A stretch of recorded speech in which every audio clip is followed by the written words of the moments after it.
Hi. Up here. So those of you that know me probably aren't surprised that I'm giving this talk on virtual avatars as a virtual avatar. But I would think that there's some of you in the audience thinking, why would this woman walk onto this beautiful stage, strap a big piece of plastic to her face, and talk to us from a screen when she is literally standing right there? And to that, I'd like to pose the question, does it matter? If the point of being here is the content of my talk, why does it matter which me the content is being delivered from? Whether it's cartoony, no legs, no arms me, or biological bone and squishy parts me. Think about it. So I've grown up in virtual worlds. From my very first game console, to working in a game industry, and to designing VR spaces like this stage, I'm incredibly used to transporting myself to other universes and traveling through them, like this. When I go to other universes, I need an avatar to inhabit. So I've been Mario, I've been Laura, I've been my buddy Link, I've been Diva, hundreds more. But what happens when it's not a pre-written character, but a representation of myself? It's becoming more and more commonplace to have an avatar that represents you, or me. What does it mean to be an avatar of yourself? Let's go back in time a little bit. The early 2000s. That's pretty much what I looked like. I probably don't have to tell you that a couple decades ago, video games were dominated by young male players. It didn't bother me too much. I played offline games, I played with my friends, but there was this one online multiplayer game called Counter-Strike. It is now one of the top esports of all time. It is a 5v5, shoot the other guy first before they shoot you, where everybody looked like a big rugged dude with a giant gun, and I absolutely loved it. I frequent the same room. Other players online started recognizing my gamer tag because we didn't go by our real names.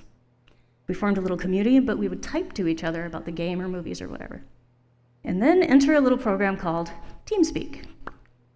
Now we began using a microphone to communicate with the team during gameplay, which is standard practice now, but this is new exciting stuff back then.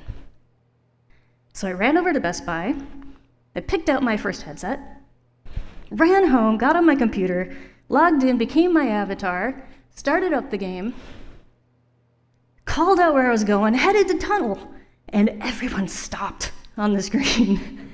And I was like, what happened? They turn around, they look at my character, and I'm like, what? And after a second, I hear, are you a girl? So that kind of changed everything. My gameplay became under a microscope. I got a lot of helpful hints, and they became very, very interested in my personal life. So this actually interested me way more than discouraged me.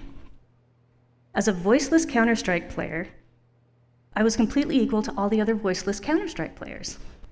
And as soon as more of me was revealed, then all of a sudden that equality fell away. And I wondered, in real life, when I walk into a room, do I ever get that avatar equality? Everyone knows I'm a girl when I walk into a room. They know how high I am, they know what I look like. There's always some sort of perception immediately when seeing me. And that's when I started wondering, are avatars inherently equal? That made me think about the saying, don't judge a book by its cover. This is originally attributed to Mill on the Floss by George Eliot. But interestingly enough, George Eliot is the pen name for Mary Ann Evans, which makes the saying even more poignant when she felt she needed a man's name in order to be perceived equally to the authors of the time. Sound familiar? And you'd be hard-pressed to actually find someone that doesn't agree with this saying. We teach it to our children. Don't judge a book by its cover, Timmy. We really hope that they're going to be the next generation that actually takes it to heart and grows up and stops judging people on their appearance. But Bill and the Floss was published in 1860, and that's quite a few generations that were taught this lesson, and we have yet to communally practice what we preach. It is hardwired for us to have a reaction to our metaphorical cover. And people actually research this.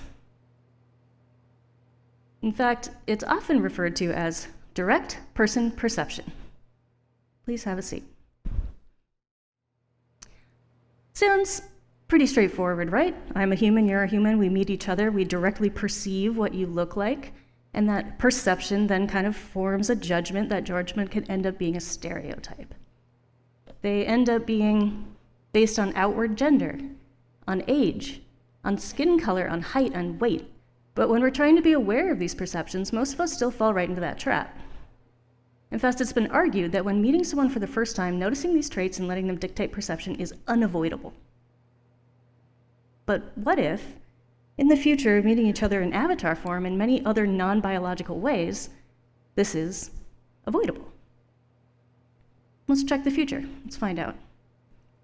By now, I would guess that most of us have heard of the metaverse. It's everywhere, isn't it? It's currently referring to a wide array of virtual platforms where we meet in social spaces while donning a digital skin of some sort. Facebook Horizons, Decentraland, Roblox, Engage, Omniverse are just a handful of them.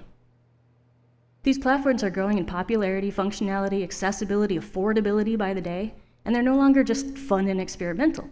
Having a virtual representation of yourself is becoming a common occurrence in all kinds of fields and industries. I've personally helped hundreds of people take their first step into the metaverse, including doctors, teachers, entrepreneurs, researchers, even camera crews, right, Amy? And when we first enter one of these platforms, such as AltSpace VR, which I'm standing in right now, we start as sort of a blank type character. And then we are given the option to customize who we are. Everyone has the same set of choices to create themselves. The same color palettes, the same clothing options, the same body types. Whether you want to be thick or thin, male, female, non-binary, old, young, or even blue or purple is a choice and no longer a biological trait. And this forces us to step out of direct person perception and pushes us into forming opinions based on indirect person perception. We have to actually listen to what other people are saying. We have to observe their actions. We have to interact with them on a personal level in order to form an opinion about the human being inside that avatar. And what does that mean for you? If you're an avatar of yourself, how will you represent the content of your book when you no longer have to or get to rely on your cover? What is your content? How are other avatars you meet going to indirectly perceive you by your actions, your words, your compassion, your empathy, or lack thereof? To be an avatar of yourself, you really need to take a snuggle up with your own personal book. I'd also like to think that Marianne Evans would really approve of this technological evolution. So going back to that first question, how did you perceive me over the past several minutes? Did that perception change? Would the content of my talk have affected you differently based on which me was presenting in which form? There's really no right or wrong answers. Just be honest with yourself. Because virtual avatars are changing and challenging our perceptions of others, and perhaps even more importantly, our perceptions of ourselves. But this can only change for the better if we accept who we are as humans first. See you on the other side.